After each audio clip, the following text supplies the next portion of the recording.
Awesome. Okay, let's get started. Now, I saw that there are a ton of other panels happening right now.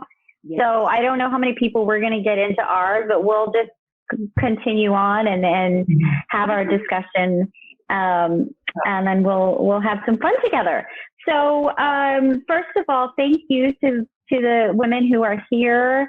I presented, if you don't know who I am Erika Brechtel. I'm a brand strategist and designer. I think all of you know who I am.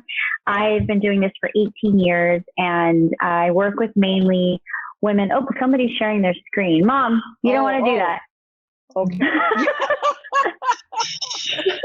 Technical issues. I'm familiar it's fine. with Zoom, and this is just like, okay. All right, sorry. Continue. Moving on. So anyway, so I presented at the March 8th summit. So if any of you were here, Jeanette was on my panel for that. I did one. That particular summit was really about amplifying her voice. And so what I did was, oh, Anna, can you not hear me? She might not be able to hear me. Oh, no. So what I did in that particular session was we talked a lot about brand personality. So if you missed that and you want to, actually, since then I created a whole workshop and it's about a 30-minute workshop. So if you missed that, you can actually take that workshop at brandbuildingfoundations.com/workshop. And I'll take you through, you can take a little quiz, you figure out what your personality is. And then I give you some tips on how to use that to amplify your uniqueness. But for this particular summit, I wanted to, I'm going to help Anna here. Anna, see, do you want to go to the tech support? And see, can you hear us? Anna? Okay, perfect. Awesome. Thank you. So for this particular summit, I really wanted to focus on brand legacy, the topic of brand legacy, because through these few days, we were talking about some really big issues. And I don't know if all of you have had the privilege of getting into some of these sessions that are going on. But I mean, major like climate change topics, Marshall Plan for Moms. Tomorrow they're dedicating a whole day to women in space exploration. And so I think all of us are listening to all of this and going, well, how can I be a part of this? How can I contribute? Like, what is it that I can do either through my businesses or my professional or, oh no, Anna's stuck on mute. Okay, well, we'll see if we can get that worked out before. I've got a whole introduction that I'm going to do anyway. So how we're going to work through this particular session is obviously we can have everyone introduce themselves except for Anna at the moment. And then I'm going to get into what brand legacy is and kind of explain where that is in the context of your branding. Then I have some questions for our panelists. But throughout this whole time, if any of you, because I know that there are a few of you on here who came specifically, for this session and wanted to learn about this particular topic or about branding in general, if you've got any questions along the way, either from me or any one of us, please feel free to drop it in the chat. I may not see it right away, but we'll definitely get to it. And then lastly, there have been some glitches, as you can see. I think Carla has a problem with video, Anna has a problem with audio, but we'll just try to get through it as best we can. The platform hop in, and I don't know if it's because there's so many people right now on taking all the various sessions, or there's so many sessions going on. I don't know if that's the issue, but we'll just get through it.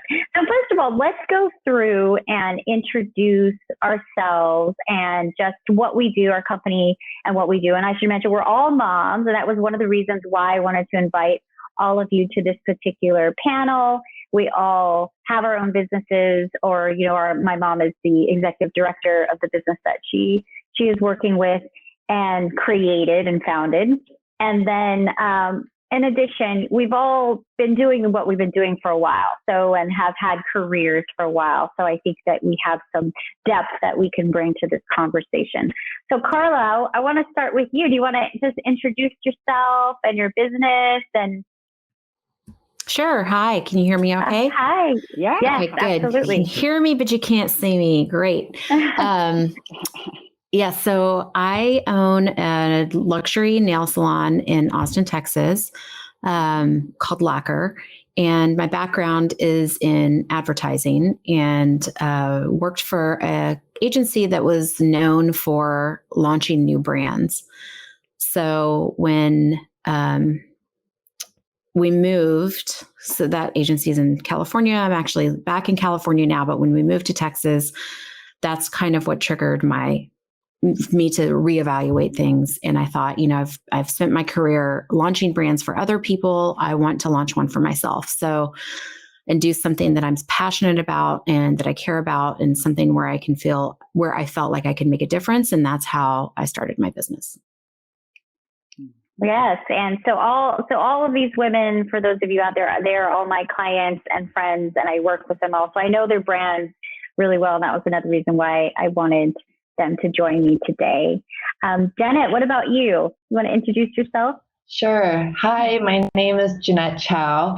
So happy to be with you all today. I have a footwear company called Evolution Design Lab, and we have our own brand named Jelly Pop Shoes. I've pretty much been in the footwear industry all my life since I was 4 years old, starting from the way bottom, helping my parents on the weekends, selling shoes at the swap meet, to now having our own company where we have we sell about 7 million pairs of shoes every year. And the thing is, we are not that strong with branding because we're so busy working on manufacturing and that whole supply chain avenue. So that's how I know Erika, who helps us a lot with making sure we're on track with branding and communication. And it's been a wild ride, lots of fun stories, but it'll take forever. So that's my basic short introduction. And you also lead a team at where you are as well. Yes, a big team. Yes. Okay, and Anna, I don't know if you're able to unmute or not. No? Oh, no. Could she introduce herself through the chat? Anna, you want to introduce yourself through the chat? I will tell you guys. So Anna is the owner and founder of A2 Communications. And so she does marketing communications, and she's been doing it for a really long time. She's also a rock star in her personal life. And so that was one of the questions that I wanted to ask her. So hopefully, Anna, maybe when I'm doing the introductions, you can, or when I'm talking about brand legacy, you can hop into tech support and see if we can get your audio fixed so that I can ask you about that piece of your brand legacy. And then, of course, we have my mom here. I wanted to invite her because not only because she's my mom, this is a summit that is honoring moms, but also because she has had decades in her career and definitely a lot of perspective on this particular topic that we're going to get into. But Mom, you want to introduce yourself and what you do and your organization? So I'm Linda Inlay, and I'm Erika's mom, and that's the most important. And I've been an educator for nearly 50 years. When Erika was born in August, I started teaching in November, and I started in a very small Catholic school in Hawaii. And my mentor and principal and friend said to me in the interview, you don't just teach subjects, you teach who you are. And so that's what this kind of thread or theme has been running through my life in terms of teaching students, teaching my teachers, 18 years as a middle school principal, charter school. And now I am trying to share this out into the world because it's so needed with the social emotional lack of well-being among young people, exacerbated by the pandemic. So that's the work I do now, is to share the wisdom of my mentor, Sister Joan, so that I can influence more kids. So I love what I do. So that's amazing. Yeah, it's certainly a role model for me through my life. So let's get into brand legacy. I'm going to do, Mom, if you want to mute yourself during this, just in case, I'm going to just talk a little bit. And here's Carla again. I saw Anna's, it looked like it was working for a second there, Anna. Did it work? Can we hear you now? Were you able to unmute? No. Oh my gosh, this is such a bummer. Okay, so I wanted to get into brand legacy, what it actually is. So I have a 5-step branding process that I call intentional branding. And I actually just launched my course, my big course on Saturday. It's brandbuildingfoundations.com, and it goes through all of these steps and videos and exercises, etc. But to give us a quick overview of context of what those 5 steps are and where brand legacy lands in all of this. The first step in my process is what I call brand essentials. And this is a really important part of your branding. And a lot of companies don't do this because they just hop right into kind of creating their logo and their website, especially, female founders who are on their own or small businesses. So this brand essential piece is probably the most important piece when you are working on your brand. I call them the 4 Ps. It's your people, your purpose, your positioning, and your personality. And the personality one is, as I mentioned, is what we talked about the last time. And you can take that free workshop, certainly. But in terms of your people, it's not just the demographics. It's getting to know your people on an emotional level and the audiences that you want to serve. So, and most of the time I will tell you our clients, and Jeanette's gone through this process with me a few times, you have more than one audience that you're serving. Perhaps your main one is your clients or your customers, but really getting to know them on a deeper emotional level. So it's not just their external behaviors, but their internal beliefs and what they actually need, and how we as professionals or in our businesses, how we can meet those deeper emotional needs. So I definitely would recommend that, because that is a bulk of what's going to help solve all this for you. Then in terms of the second P, which is purpose, this is really figuring out, and if you haven't seen Simon Sinek's How Great Leaders Inspire Action TED Talk, that is an excellent one. It's all about your why you're doing what you're doing. And I heard this the other day, Gary Zukav said, there's also a why underneath the why. So you think about your big why, but there might also be another why behind all of that. And for example, if you wanted to, not that this would be a why for your business, but say there's a why, like I want a big house someday. Well, it might not it's not about the big house. Maybe it's about, I want to invite my family and I want to cultivate relationships. So really thinking a little bit deeper, not just the surface level of why you do what you do. And thinking about this for your business brand, for your personal life, for your professional life. What is the through line, just as my mom was talking about for her? Then the third P is positioning. So this is really where we look at your differentiators. So I like to break it down in terms of your surface level and kind of a deeper level. So at the surface level, we have those features and benefits that we just know we need to check off in terms of what makes us unique.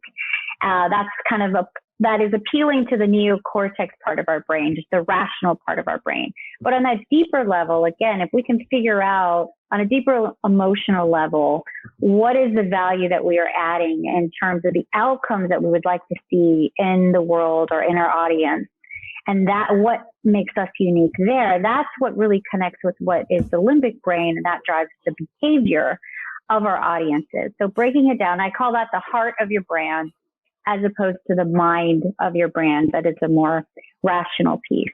And then the fourth P is the positioning, and I have a brand type personality framework that's really fun, and you get to take a quiz and a test and everything, and figure out which personality type you are, because you are usually more than one. For example, I'm 3. I'm an original brand, a guide, and an achiever brand.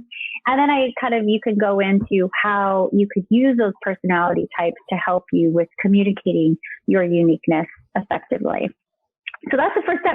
You can see there's a lot in that first step and why it's so important. So once we figure out who you are as a brand and what you're about, then we want to ask ourselves, well, what do you want to do with that? And that's what I call brand intention. And that is the second step. So going within, setting our intentions, Jeanette having gone through this with me a few times with her team, getting everybody on the same page and kind of coming up with those initiatives and then that activation plan. That third step is brand activation. So this is normally where a lot of companies start. They just start creating all those assets and those touch points and experiences. But now we have all this information that informs what those touch points, experiences look and feel like. And so it really gives us a better sense of the why behind why we're doing this, who we're actually serving. So that would be the third step. The fourth step is once we're delivering consistently on our brand promise, we can talk about brand expansion. So not only how are we fostering brand loyalty with our audience, but now what are some ways in which we can expand upon that basic brand promise? What are additional products and services once our audiences believe that we can add in that align with that purpose and the people and our positioning and personality? And then the very last step, to give you the context of all this, the fifth step is brand legacy.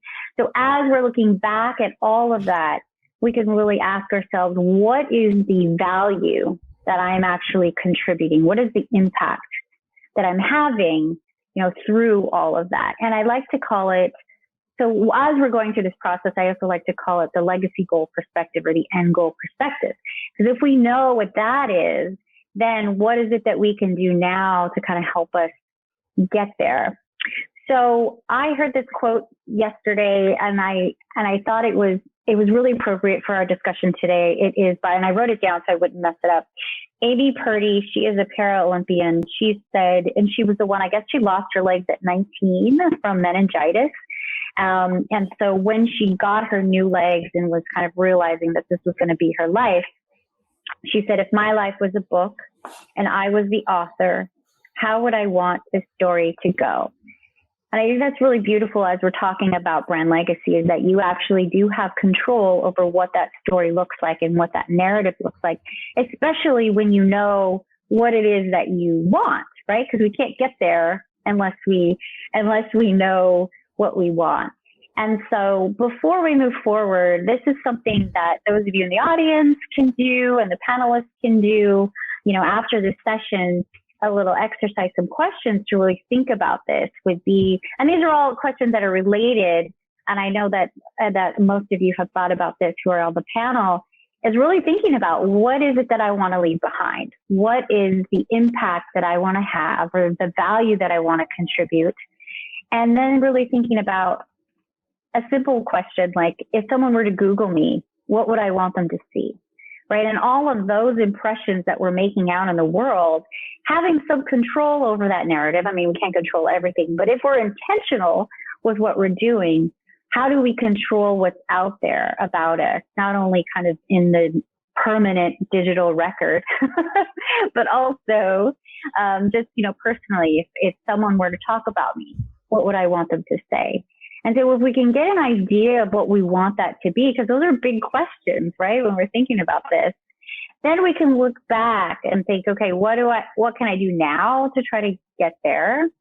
What can I do in 3 to 5 years? Like, what does that look like? And then maybe beyond that, 5 to 10 years or 10 years plus, having that big intention at the end, that legacy goal perspective allows us to do things now and be interactive and be in the flow of our lives with that big intention and kind of on our journey and on our path. And I like to think of it as, we as moms and business owners and professional women, we get so caught up in the day-to-day, just trying to make sure that our kids are on track with their homework or with their nannies, Anna, or, Anna has a little one who's 2 and running her business.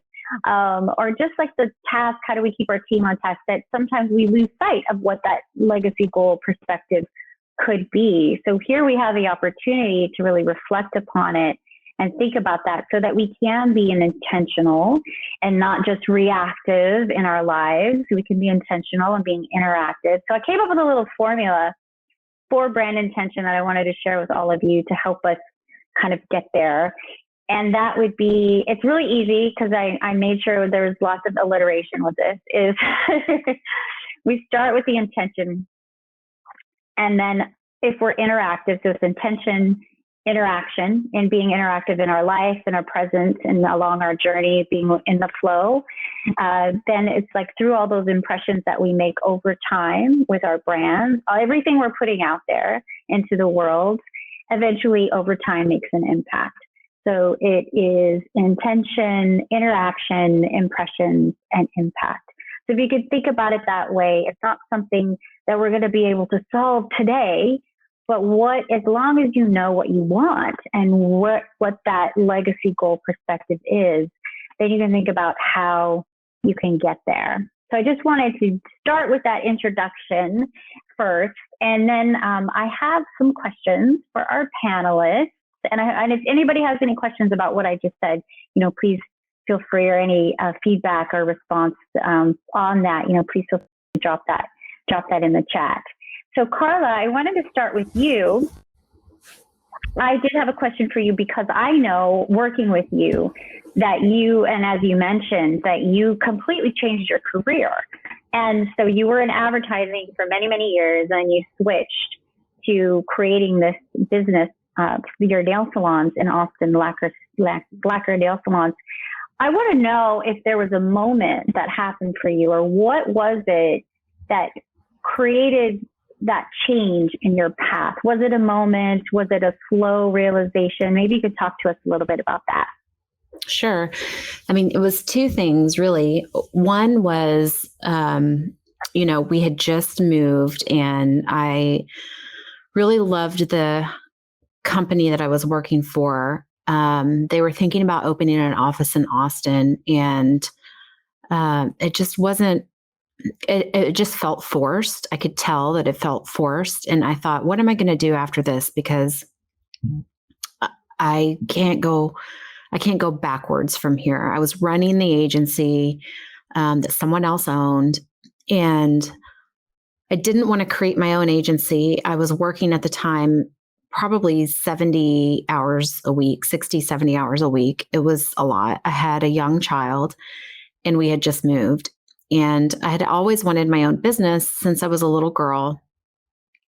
And I thought, maybe now is the time to do it. I've been spending all of my career really helping other brands, and I've learned so much. Maybe I can apply what I've learned to my own business.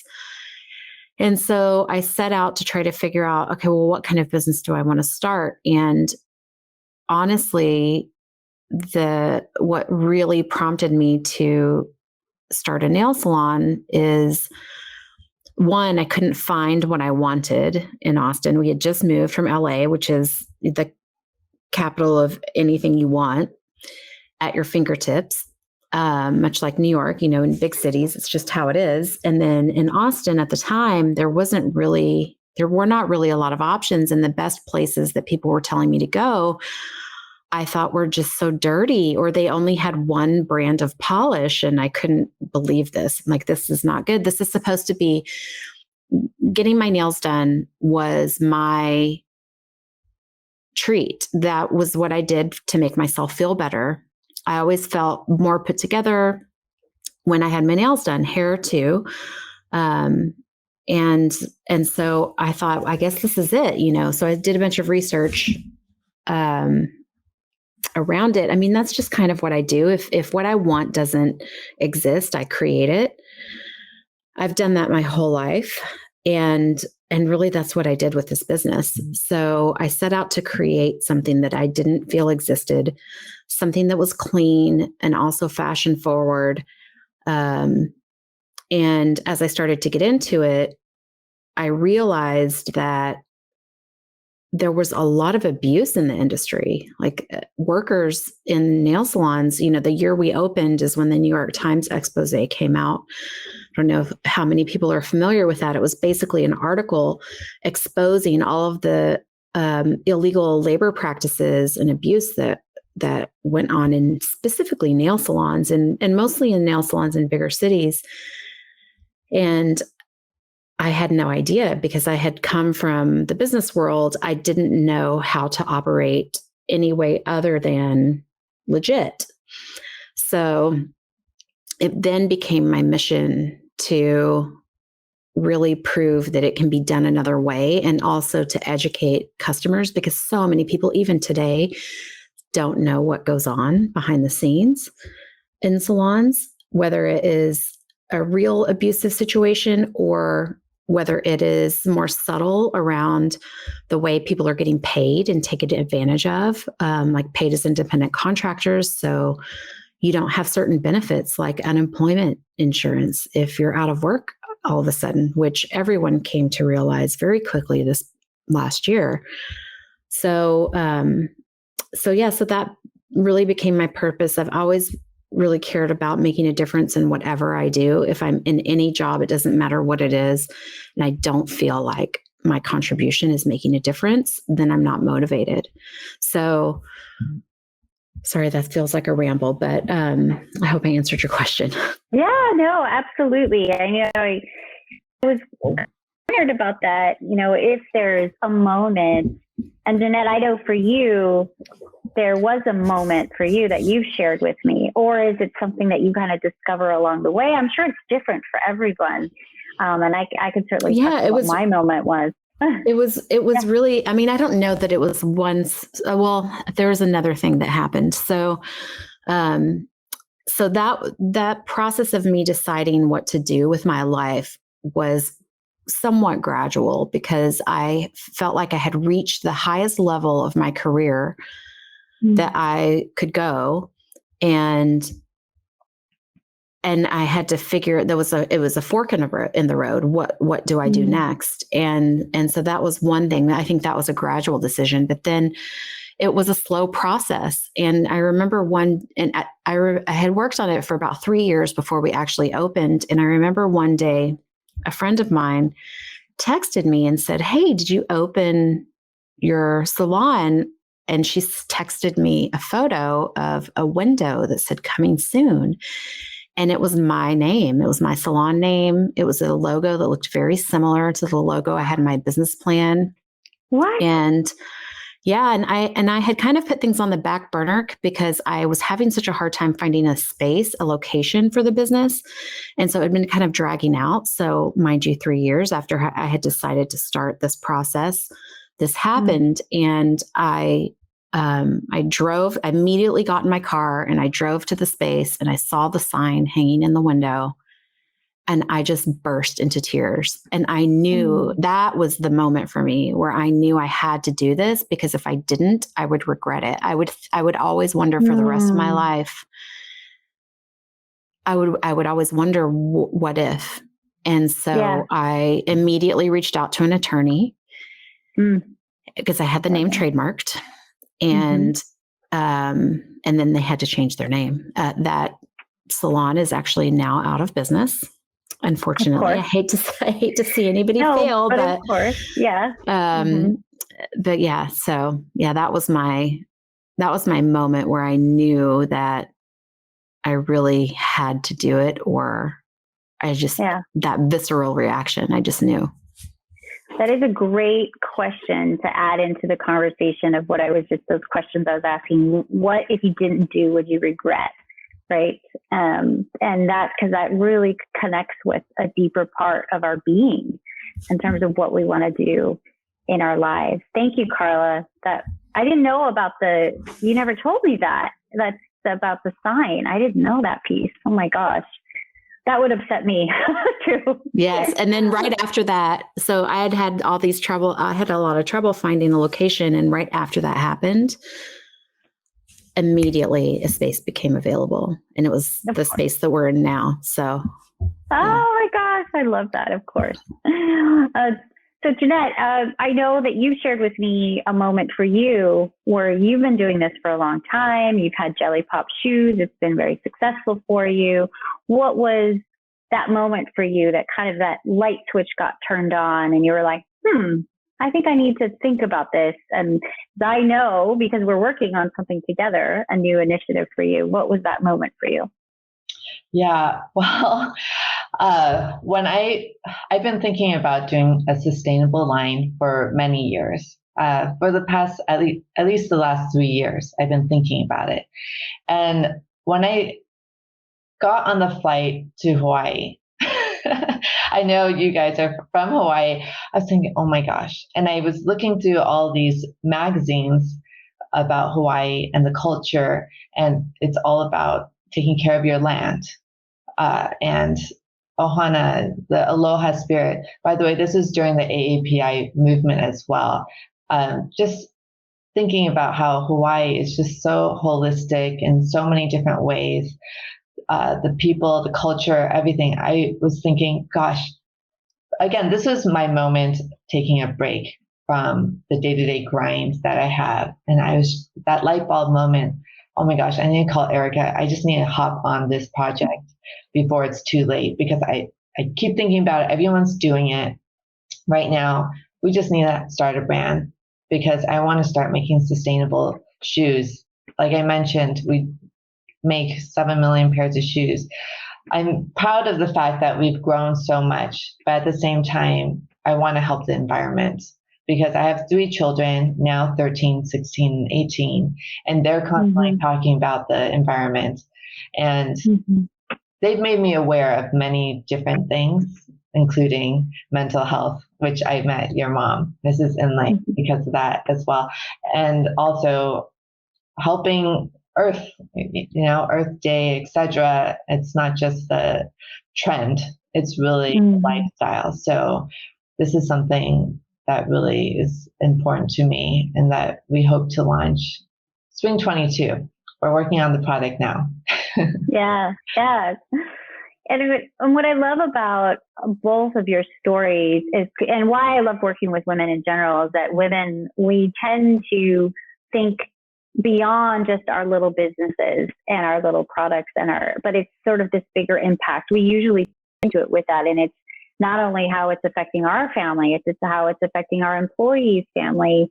It's next generation. It's always a bit bigger than just our little world, which I find that is mostly unique to women versus men. I don't think men think that way sometimes, and it's probably because we're more of the caretaking personalities.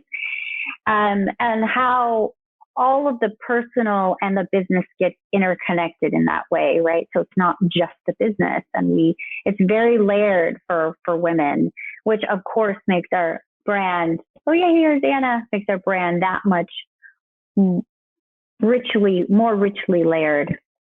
Anna, I hope that we were able to get it worked out. Let us know. No, still? It's something with your computer is what they said. Oh no. Okay, so what I wanted to move on to, because the question that I had for Anna was in that personal aspect, like how to weave that in, so it's doesn't have to just be about your business brand. But I'll give a personal example for myself. So I had some, and I shared this in my course, my brand building foundations course, in terms of legacy goal, which was really scary for me, by the way, because I hadn't really shared it publicly. So I felt very vulnerable. Oh, thank you, Martina. Did you see that, Anna? Can you join from your phone or tablet? Thank you, Martina. I appreciate that. Thinking about my bigger brand legacy goals and what I want to do with it. Obviously, I love what I do right now and helping women get clarity and confidence around their brand so that they can go out and make their mark. That's what I'm all about. But when I did the purpose brainstorm for myself and kind of the why beneath the why, I got emotionally triggered thinking about the refugee crisis. I get emotionally triggered thinking about girls' education, specifically child marriage, and how when a girl is not able to go to college and contribute in that way, that she, it keeps her family in a cycle of poverty. And I was fortunate to have that personal experience when I went to Morocco in 2015 and volunteered for an organization and see that firsthand. And that was one of those moments for me that I didn't realize that was going to happen. And Anna, you remember when I had planned this whole trip, I was actually going to London to do a photo shoot, and I just happened to stop in Morocco for 48 hours just to go and visit someone that I knew. And this experience happened, and it really changed kind of the trajectory of how I thought about my impact from then on. Another moment for me that I'll mention is Elizabeth Gilbert calls it a bathroom floor moment. And I had that moment 2 years ago, and those on the panel know about what happened to me. I won't get into it too much, but I had a major betrayal happen in a business relationship. And it was a bathroom floor moment for me, where you have an opportunity to decide, are you going to stay on the bathroom floor or are you going to pick yourself back up and figure out how you can move forward with what you have? And when I really thought about this piece, the why beneath the why and what happened to me and why did I do it in the first place? Well, it was to help women. And then I thought, well, I can continue to do that. And so that kind of started my journey with the master classes. And then here we are 2 years later. But I bring that up because my mom was so hugely important for me during that time. It was such like a rough, if you want to call it like dark night of the soul time for me, where I lost so much confidence, and I lost feeling like, and I know that there are some of you out there who probably have gone through this before. Hopefully you don't have that big moment that I had, the bathroom floor moment. Hopefully it's a little more positive, like flying to Hawaii. But if you do have that moment, what sometimes that does for you, you know, honestly, and I understand why that had to happen for me in terms of getting me on the right path and continuing on this journey that I'm on. But I bring all of this up because my mom was so good about reminding me that it's all part of the journey that we're on. And so, Mom, I would love for you to unmute yourself and talk to us a little bit about, you talked to us a bit about the through line through your career, and here you are now, and you've been a director. So for those who didn't know, that she was the vice principal of the school that I went to. Then some of the fellow teachers started their own school that I was also in Hawaii. And then when we moved to California, eventually she was a director of a charter school up in Napa. And now she's on her next career, semi-retired. And I don't think she'll really retire as executive director for an organization who's trying to change school culture and so much more than that. And she's doing international work. Doesn't talk enough, doesn't pass on the back enough, but she is working internationally to do this. And so, Mom, I hope you could talk a little bit about that, the journey piece. I know in what you do, you talk a lot about the North Star. Maybe you could talk to us about that and give us some pearls of wisdom as we all move through our own journeys. Unmute yourself. Okay, there you go. I'm not sure. I mean, it's been an evolution. I think I always wanted to make a difference in the world, like to make the world a better place for all of us. I think that's why I love Star Trek. And you remember this, Erika, when we would do Earth Day, and we had a theme called Spaceship Earth from Buckminster. That image of, our Earth being this little tiny green and blue ball in the vastness of the universe. And that's all we have is each other and what's on the planet. And so it's been, in my, soul to do this kind of work. And of course I was doing with children, and not, the goal wasn't just, and this is what I just have to fight, or not fight, but really start to shift people's thinking in the education world, especially in public schools, where it's not just about getting, good grades so you can go on to college and get a good job, but it's got to be more than that. And we're seeing now where if we're not bringing purpose and meaning into kids' lives, they feel this emptiness. And Bill Damon, who is the executive director for the Center for Adolescence at Stanford, has written books about, purpose and meaning. And he's saying the lack of well-being in kids, part of it has to do with that lack of purpose, that lack of, who are you? And so that's what I try to do with the students in my school, is that character piece. It's not just me. It is me and we. And I remember watching the documentary on the fight Ali did in some place in Africa. I forgot where it was. But Norman Mailer, who really got to know him pretty well, described the story of Ali being asked to speak at the Harvard graduation. And at the end, they, yelled out, a poem, a poem. And he said, me, we, which Norman Mailer said was the shortest poem in English language. And I do think that unless we have that idea of me and we, we're not going to have a world of thriving where everybody thrives. And actually, when I read the book, A Beautiful Mind, the story of John Nash, who was a Nobel Prize winner from his games theory, and he describes how he watched these pigeons and they're all eating or whatever, and he discovered through games theory that the way to win is that everybody wins, and he proved it mathematically. And so this win-win attitude is something that we infuse in the culture. So Awakening Wisdom, the program that I learned from Sister Joan, is not a social emotional program like, here's, the lesson in empathy.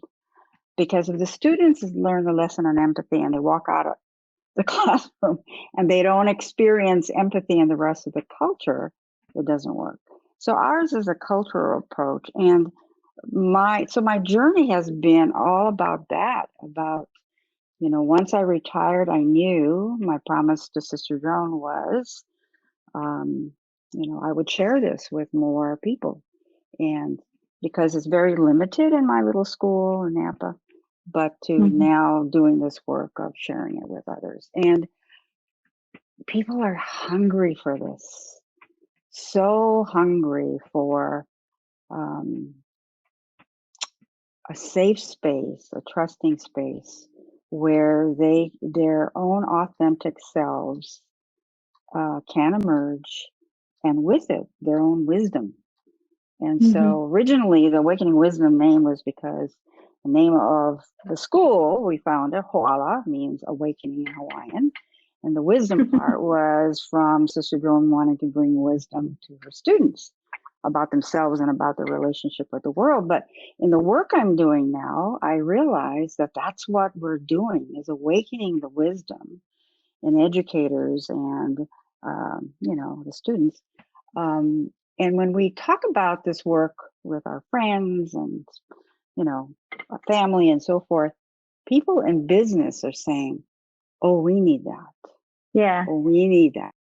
So we're embarking on now creating, curriculum or trainings so that we can bring what Sister Joan taught me and taught you into much more of the business arena. So it's been a journey, long journey. Yeah, absolutely. And it's what I heard a quote, Diana Nyad, who was the long distance swimmer. She said, it's not what do I want to do, it's who do I want to become, just as you were saying, Mom, and how when we change ourselves, like we're responsible for our own happiness, but when we change ourselves, then only like putting that mask on yourself before you put it on others, right? Then you're able to spread that and help others do that as well. I think it's really interesting that my path and your path, now you're coming into doing business, which I think is amazing, and changing business and supporting positive business, because that's what I'm all about, is supporting positive business. Another question that I had for you, because you mentioned, and Janet, I don't know if this is true for you, and Carla, if this has happened in your life, because Mom, you brought up Sister Joan Madden quite a bit, and she was your teacher and mentor. And we have different teachers who show up in our lives that teach us different things about ourselves and about our past. And I know for me, one of those teachers was a bad experience. It was a really bad experience, but I learned so much about myself, and I gained so much from that experience. Carla or Jeanette, did you have any teachers along your way that kind of helped to get you on the right path? I did, definitely. A couple, actually. I didn't realize this until I was being interviewed by a local newspaper after I had opened my business.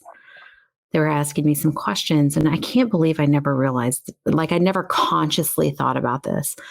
But my family is full of women entrepreneurs. I was surrounded by strong women. I don't know why I never thought, I don't know. I guess, I don't know. I guess I just overlooked it. Like subconsciously, I'm sure it was there influencing me along the way, but I never sat down and thought, wow, this is a family tradition.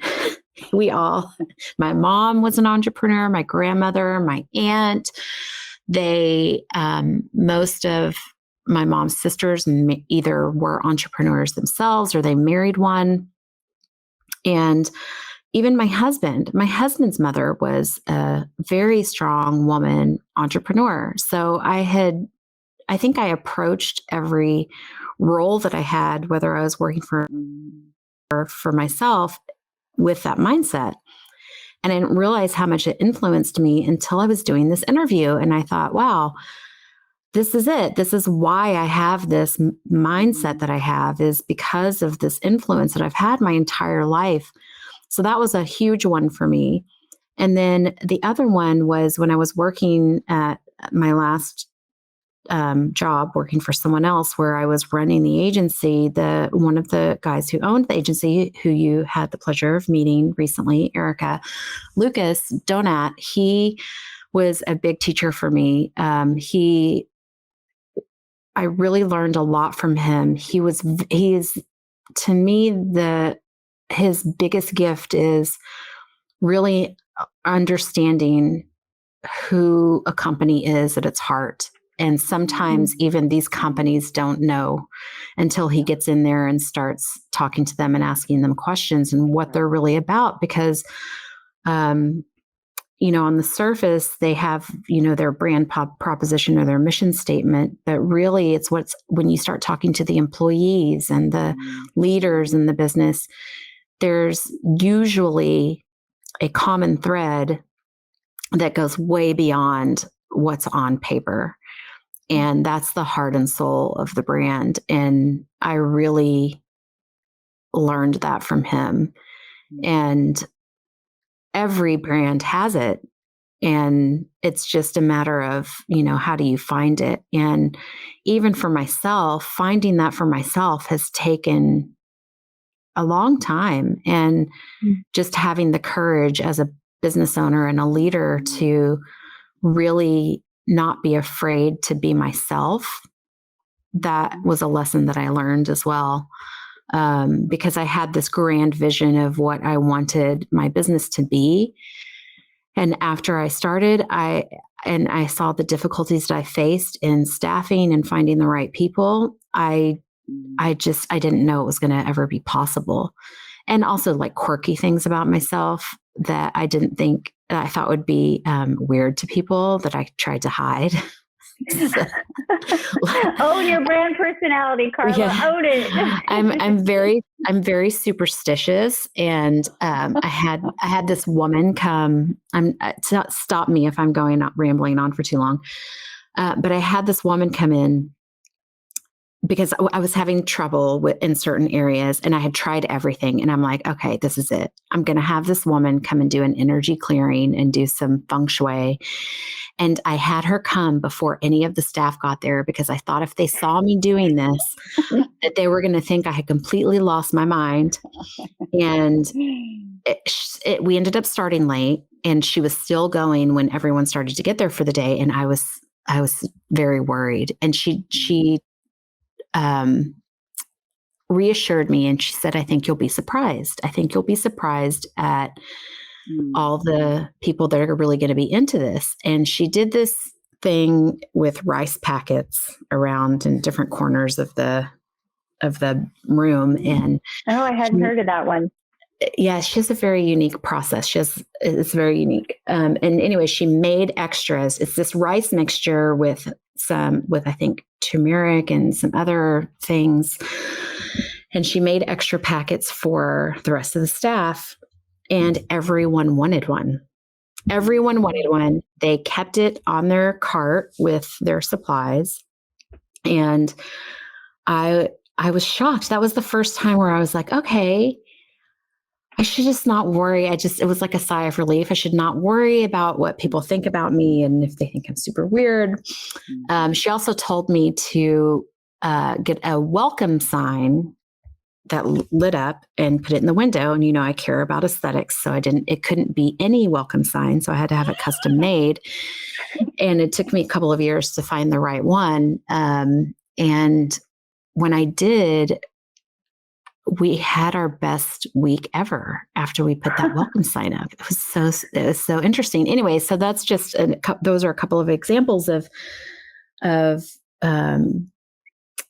different things about me that I didn't think could translate into the business. And when we sat around recently as a team and started to write out what our values were, I was surprised that they were really aligned with what my own were. And it's become a guidepost for us. And the number one value that is the most important to me is just kindness.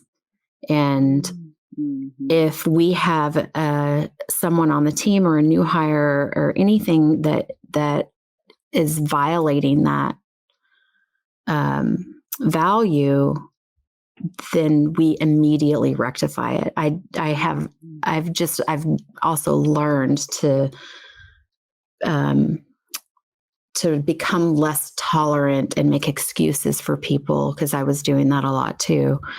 That really helped us build our company culture. And back to the main topic of brand legacy, that's what I want. That's the highest compliment anyone can pay me is from, a text from a friend or a review online that remarks on how kind the staff is. That's the highest compliment anyone could give, in my opinion. Oh, I love that. Well, and I also think it says a lot about if you know who you are, not only the person as a brand, as a company, then you align with the right audience, the right people come to you and your staff. And like you said, the ones who don't, well, then they just kind of fall away. And it's very much about, and I think women, I talk about this in my course too, about the brand blocks, which I call the 3 syndrome sisters: imposter syndrome, perfectionist syndrome, and martyr syndrome. And how we, especially as women, we try to please everybody. And so we kind of dilute our personality. It sounds like you were kind of doing that as well. Yes. And when we do that, we dilute our messaging and who we really are, and that special spark and power that makes us unique, that our true audience really wants from us, that what that value is, like you said. So own who you are for sure. You have to know who you are, but own who you are. And then that's another just layer of differentiation to make you really, truly unique, and attraction and that emotional connection that you can make with people, that deeper emotional connection. Thank you, Carla. That was great. What about Jeanette? What about you? What about any teachers along the way, or anything you want to share about that? Very similar to you. And I think our mothers had the same birthday. Oh, yeah, that's right. Yes, but my mom was definitely a great teacher for me. She taught me by example. Again, from 4 to 18, I was the only child. They couldn't afford a babysitter. So a lot of times I would just follow them along to work and I would just watch her. She would never take a day off work because she was just so passionate about not necessarily making shoes, but providing jobs for families. She provided jobs for so many women. And even before it became popular, we were already over 80% women within our company. And she just, all the women who worked for her were the breadwinners of their family, and she took care of their family. So, I mean, it's pretty remarkable. People call her like the Mother Teresa. So she was definitely very influential. And when I got older and I had to walk home from school and she couldn't take me to work, I would watch Oprah Winfrey after 3 p.m. So I'm one of the Oprah babies, which is why I'm so in love with her.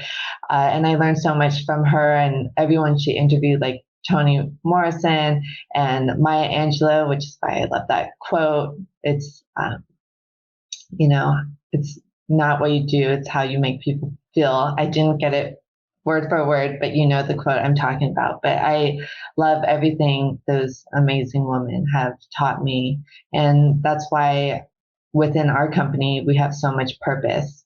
And the why, like that, is the heart and soul of Evolution Design Lab, is truly we love to give back to and make an impact on other people's lives, whether it's in education or helping with mental health in the education system, or even nurses, because I had to go to the hospital a lot as a teenager with my father who had heart issues, or, you know, just and again, I mentioned during any issue that I feel passionate about, with BLM and AAPI hate, and now with sustainable program, those are definitely something, and similar to Oprah and the doers in my life, like I want to make a difference. So definitely I'm learning by example and from experience.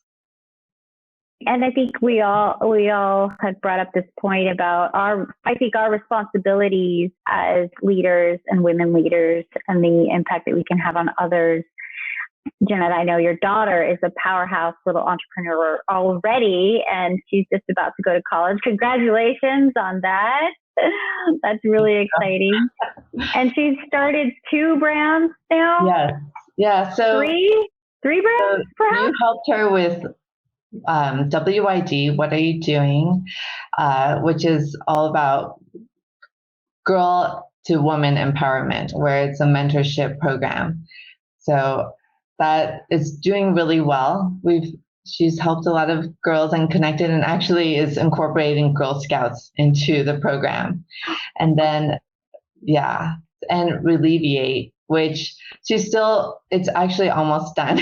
I will update you. I was wondering, I was going to email you. Yeah. Yeah, it looks really good. We just have to do a lot of the logins and passwords and such like that. But outside of that, it'll be public.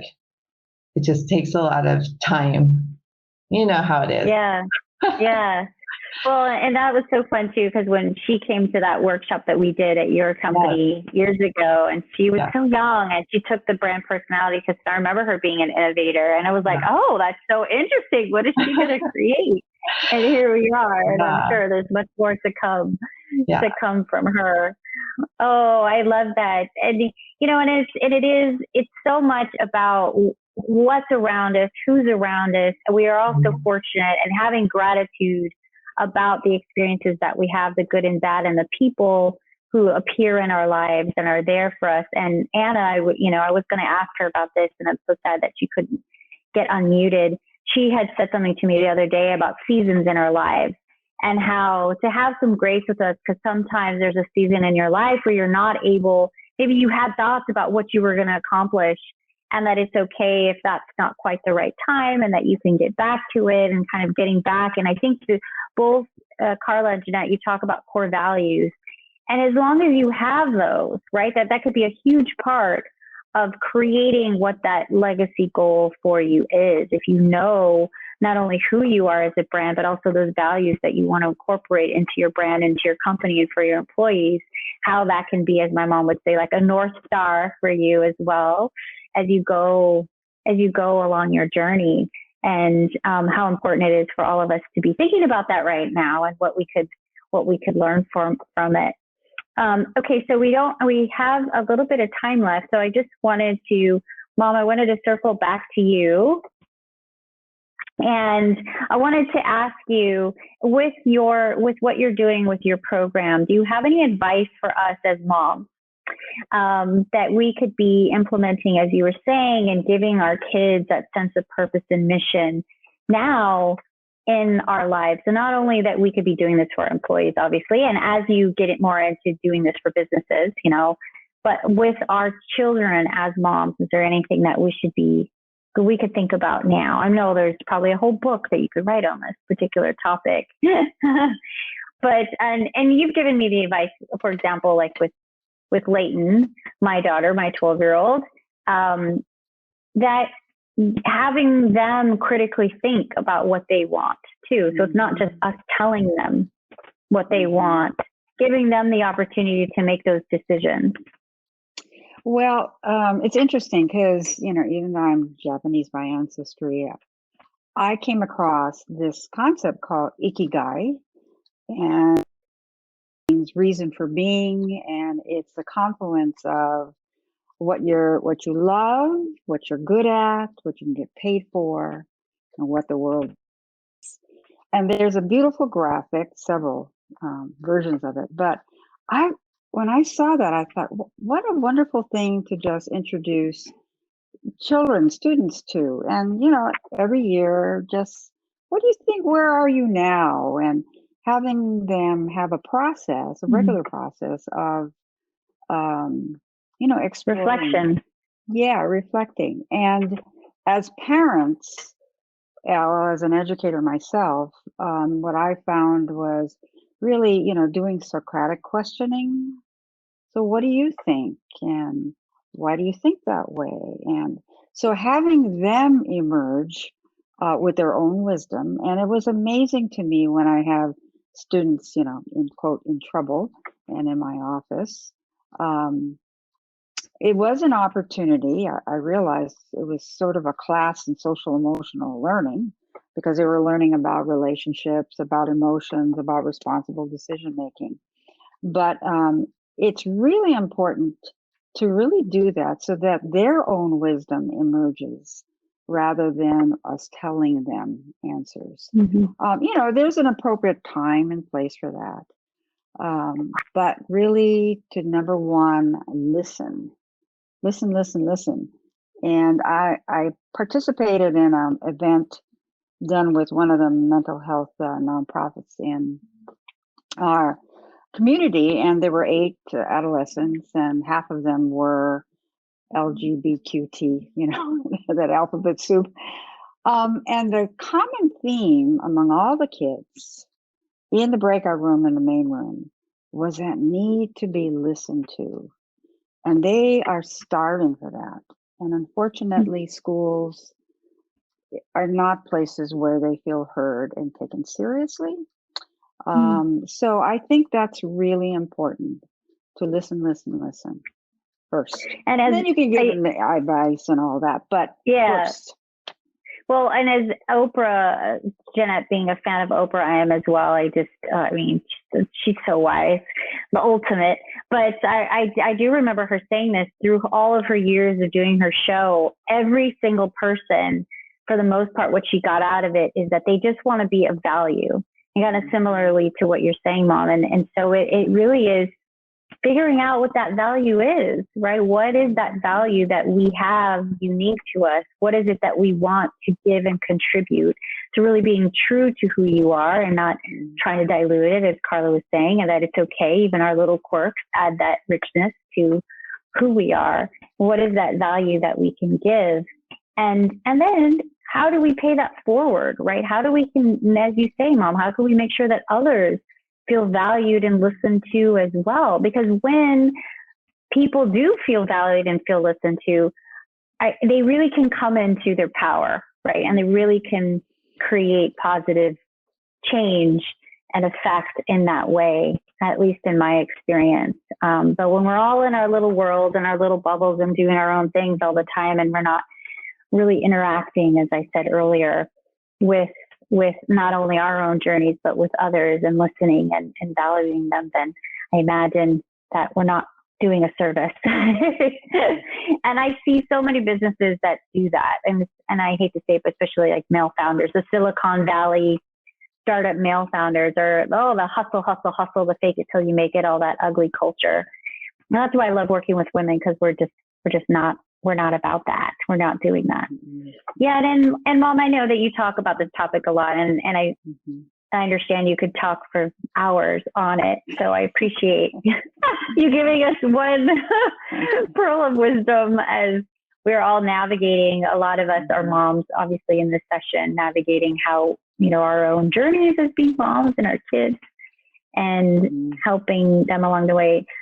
Did anybody have anyone in the audience have questions for us or the panelists? I don't know if for me, in terms of your branding and how you can move forward, I think doing that exercise and really asking yourself those questions. I love Carla's addition of what would I regret if I didn't do it is an important piece. I tried that exercise actually with Anna a few months ago when she was trying to make a decision on something, and I would ask her to look at both options if she didn't do it, right? So sometimes that really helps us, like what is going to, like that emotional connection and really connecting with, that's where it is, you know, when you can feel it, right?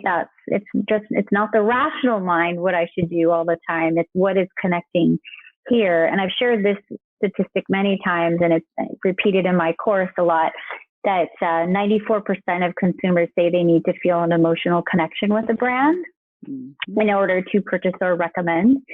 And that statistic, 94%. So just as you said, Mom, everyone wants this. Everyone needs this. Everyone feels like this is a huge part, that deeper emotional connection.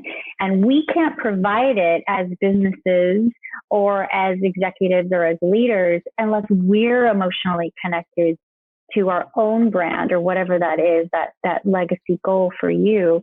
So doing some work and really finding what that is, and you'll know when the light comes on. You'll know when, or the universe has to push you like it did to Carla and say, hey, someone's doing this. Someone's going to see, like, are you going to do this or are you not? And we'll push you in that direction, right? And make it really uncomfortable for you not to do it because it's something that you know that you really want to do.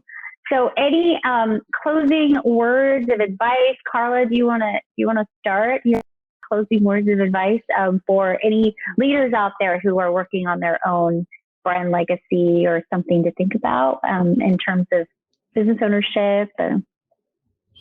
Yeah, I just think that, I don't think anyone really, it's starting your own business is not easy. And so I think you really have to know what you want and who you are to start it to begin with.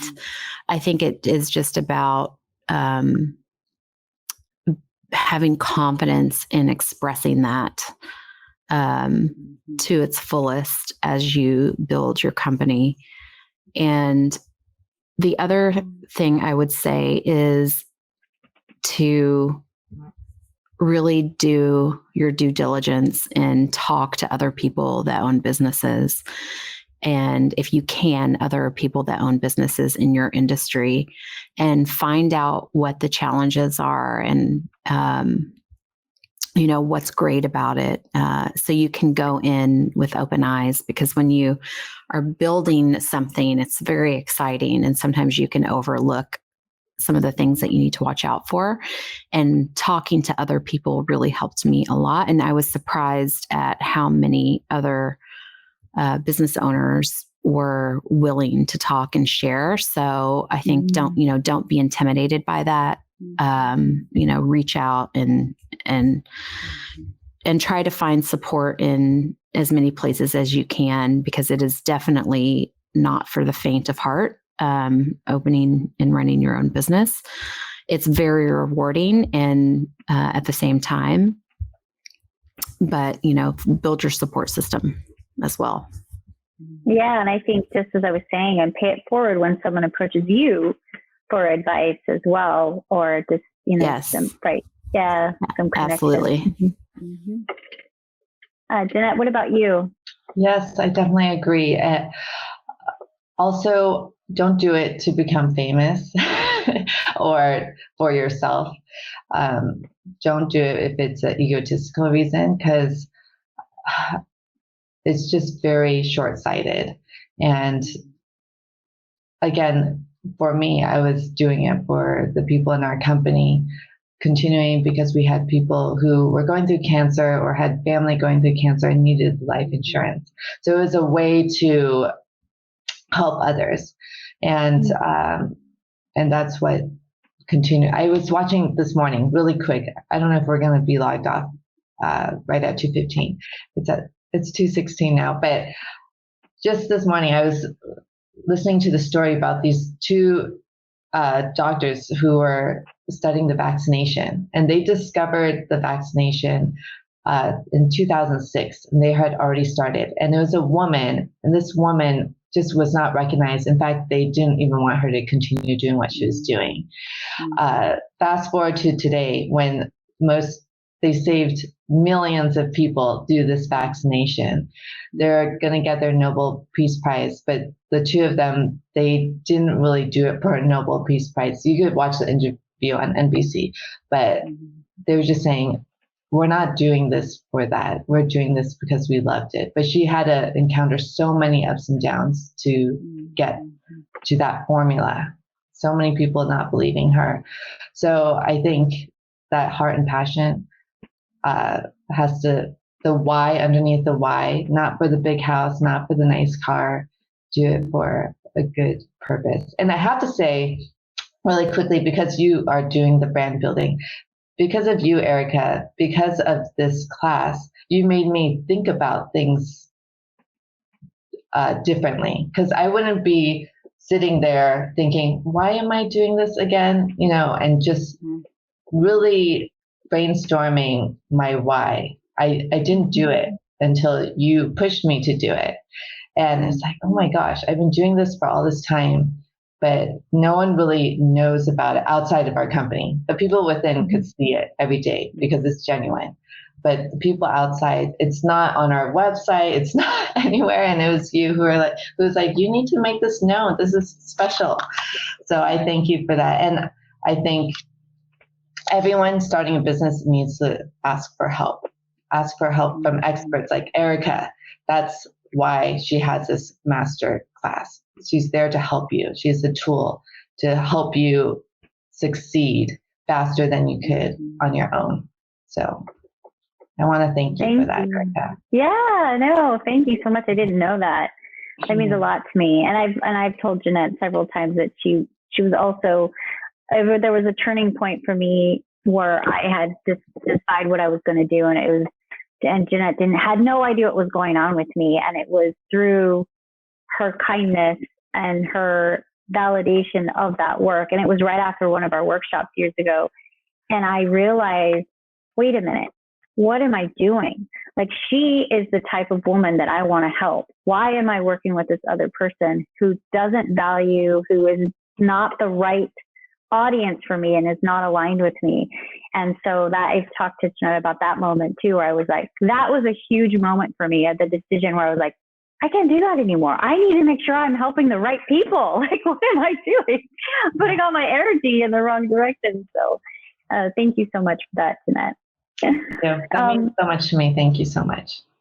Oh, Martina, I will drop the class in here. So I just did this. It's I just launched it on Saturday, and I haven't promoted it at all yet, but it's Brand Building Foundations, and you can go and you can learn. And then there's also, it's Flash Workshop is where that free brand type personality workshop is that you could take as well if you wanted to, and just kind of get a piece. And as I took everyone through those 5 steps, the personality is a quarter of one step. So you can imagine everything that we're going to be talking about through we talk about everything we've touched on today pretty much is covered in that class. And I also have, like, you know, the operational SEO tactics and some design tips and all that. And then Mom, how would you like to wrap up, any parting words for us, wrap up this session? Oh, you're on mute. Mom, mute. To continue that theme of, what came up for me was, and actually I'm working with a school about their discipline program, which is really needed, is that whole notion of whatever you're going to do or your project, it's going to be changed. It doesn't have to be perfect the first time, that there are going to be many iterations, and you shouldn't beat yourself up just because you didn't think of something and I did it wrong. And, I found that educators tend to be very hard on themselves, teachers, and want everything to be perfect, and it's not possible. And the whole process of growing and learning is making mistakes and learning from it. So, that Japanese saying, fall down 7 times, get up 8 is really a good one to remember when you've hit a wall or a problem. Is like you have to iterate, and you learn and you grow from those experiences. So, and I think also that's great advice for parents and moms, because we also have to allow our children to fall sometimes so that they learn how to get themselves back up. I know that's a big one. Yes. So they can build some resilience along the way. Yeah, absolutely. Oh, Leighton. Perfect time. There's Nana. Hi, Nana. She can't help herself. I told her, I'm speaking at this summit, so I need you to not say anything. She's like, hey, in her Shiba Inu. So cute. Yeah, well, thank you everybody for being here. I'm so sorry that we've had these technical issues. I'm really disappointed that Anna couldn't join us. Me too. I know she had so much to add to this conversation, and she and I actually, and she is a seasoned speaker. So that's another reason why I was so honored to have her here. And we've never actually spoken together before. So I'm really bummed about that, but I will text her. I will give her a call after this. I don't know if she's still on or not. And Carla, thank you for being here as well. And I'm so excited to continue on this journey with all of you. As we do, I'm still working with all of you with your brands too, and also with Anna and her brand. But any of you in the audience, if you have any questions for me, you know where to find me. I'm everywhere online. Drop me a direct message. Email me, Erika at erikabrechtel.com. Certainly check out my Brand Building Foundation's course if you're interested. And thank you all for being here, and enjoy the rest of this conference, this summit. I will tell you that tomorrow they're doing that whole women exploration in space. But Malmo, I wanted to mention this. Gene Roddenberry's granddaughter is going to be speaking tomorrow. So yeah, and she's going to come on as an advisor for the State of Women. So that's really exciting too. Yeah, and yesterday, Restless Sow, Johnny and Ryan Eisler, who wrote The Chalice and the Blade, she spoke, and she's also going to be an advisor for us. So this is an incredible movement that we're all a part of, and such a great opportunity for us to all get together. And I thank Anu she is an innovator for sure. And just her ability to get people together and get these things going and build fascinates me. I mean, I love supporting her. I love watching her do what she does. And so it's an honor for me to be able to be here and invite all of you to be a part of this. And thank you so much. Oh, okay. You want to say bye, Leighton? Okay. Thank you so much. All right. Thank you, everybody. Okay. All Aloha. right. Aloha. Thank Bye. you. Thank you.